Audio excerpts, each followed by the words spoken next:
premissa da morte de Jesus na cruz é a premissa da salvação. É a premissa da redenção dos nossos pecados, a partir de Cristo. Ok? Aí Paulo nos ensina que se alguém está em Cristo, nova criatura é. As coisas do passado se passaram, e eis que tudo novo se fez. Agora vamos entender isso. A gente acha que ser nova criatura é receber Jesus e frequentar a igreja. Isso não é ser nova criatura, isso é ter uma nova religião.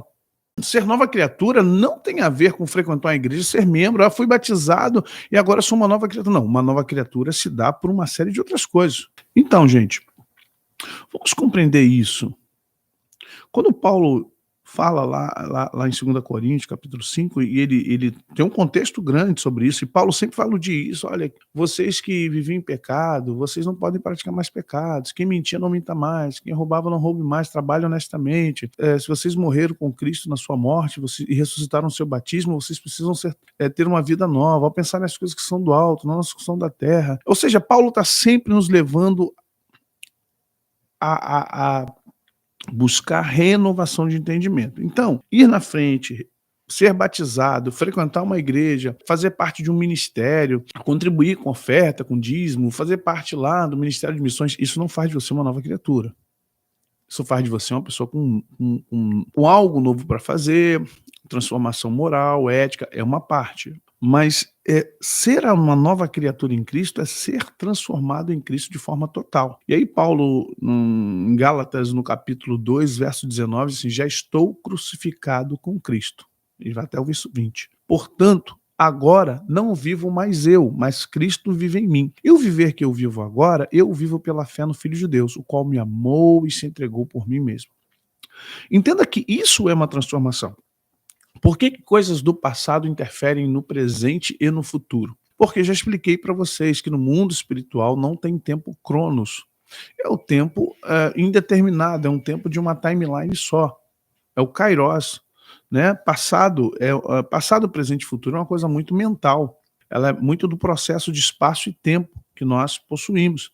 Não tem a ver com o cronos. A gente só, por exemplo, se eu ficar trancado aqui e não ver a luz do dia, e de repente eu tenho uma noção, se eu tirar o relógio de mim e não tiver a noção, daqui a pouco eu vou pensar que é de tarde, vou estar dando boa noite. No shopping muita gente dá boa noite e ainda é dia. E tem gente que dá bom dia já é de noite. Porque o vendedor, a pessoa que está dentro do shopping, ela perde a noção de tempo e espaço. Porque o nosso maior contador de tempo e espaço é o contador biológico. É o contador visual, de ver a luz do dia, de ver o sol, perceber o clima, o frio, o calor. Então, os nossos 5 sentidos eles nos ajudam a questão temporal também, a percepção temporal. No momento que você está isolado disso, você perde a percepção temporal. Então, passado, presente e futuro começa a perder sentido para você. No mundo espiritual e no mundo invisível, presente, passado e futuro não existe. Tudo é, nada será, nunca foi. Tudo é. Por que as coisas das gerações passadas, elas influenciam? O que é maldição hereditária? Maldição hereditária, para quem não é cristão, para quem não recebeu Jesus, por isso que eu digo, a cruz de Cristo funciona, a cruz de Cristo ela é fato, a cruz de Cristo nos livra de maldições. Mas vamos lá.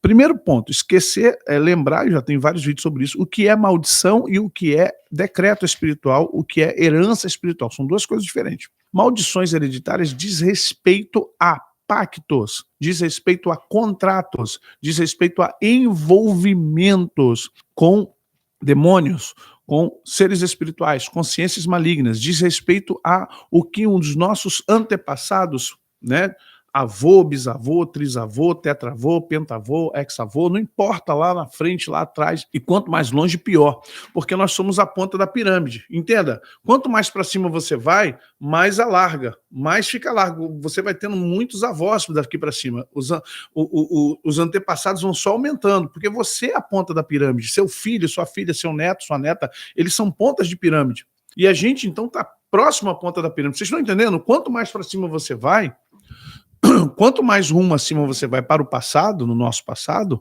maior é a pirâmide, mais antepassados nós temos e vai crescendo, crescendo, crescendo, crescendo. Então vamos lá. Entenda que as pessoas sem Jesus, elas têm maldição hereditárias porque elas não estão livres dos pactos que elas fizeram, voluntários e involuntários com o diabo.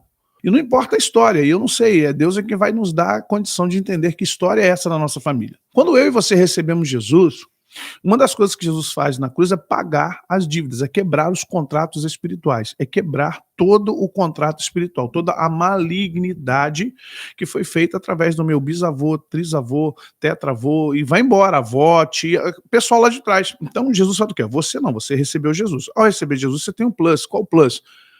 Ele pegou todo o escrito de dívida que era contrário a nós e encravou na cruz do Calvário. Ponto. Maravilha. Então, está pago. Ok? Só que existe uma coisa, existe o tá pago e existe as questões que são as decorrências, são os ecos da existência. Presta atenção. Tá tudo pago, maravilha, entendi. Então por que eu ainda vivo assim? Porque você ainda tem reflexos da existência até o dia que Jesus livrou você. Eu era pobre e perdido, sem Deus e sem Jesus, quando estendeu a sua mão para mim. Maravilha. Só que entenda, você recebeu a salvação, mas não renovou sua mente. Você ainda tem muitos reflexos, sabe? É igual o atleta ele quebra a perna, e ele sente tanta dor, ele passa tanto tempo fazendo fisioterapia, musculação, e a perna ainda, e mesmo depois de estar com o músculo reforçado, com o músculo, como é que eu posso dizer, de estar totalmente recuperado, o atleta, tanto de corrida, o natação, o jogador de futebol, basquete, do vôlei, eles têm receio, porque tem a memória da dor. Então o que acontece com ele? Ele tem medo de dar aquele salto, ele tem medo de dar aquele chute, ele tem medo de avançar com mais velocidade. E até os cronistas e as pessoas que comentam futebol dizem: fulano não está seguro, fulano não está segura. Eles ainda estão com a memória da dor, estão com a memória do acidente, estão com a memória do que aconteceu com eles. Então, eles, de alguma forma, até ganharem confiança, eles vão ficar temerosos de pisar, temerosos de dividir uma bola, temerosos de dar um salto, temerosos. Vocês estão entendendo isso? O que acontece conosco, que o modus vivendi até Cristo, a gente viveu de um jeito sob maldição. Recebemos Jesus. A renovação, ela é paulatina.